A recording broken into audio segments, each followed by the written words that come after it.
Hey guys, I have some funny stories for you. I know it's late, but but we just had a massive earthquake, and if you're scared, I hope this cheers you up. All right, this will be a two-part. Video. I'll be posting it later in the morning.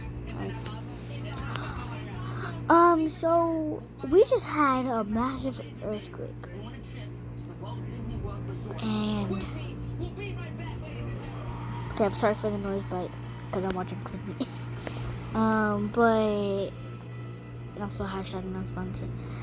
But we just had a massive earthquake, and my brain was telling me I I like to think of funny stuff, so I was thinking of funny stuff, and while I was looking on YouTube, but while I was looking, an earthquake happens, and I think it's my brother shaking the bed for some weird reason.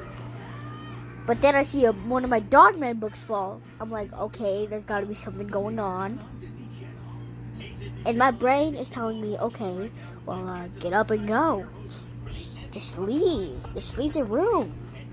But my heart's telling me, if you get up from this bed, you know you're gonna slip down those stairs. Hold on, let me just show you. This is the bed I sleep on. These are my stairs. Put two and two together. But anyways, subscribe for part 2.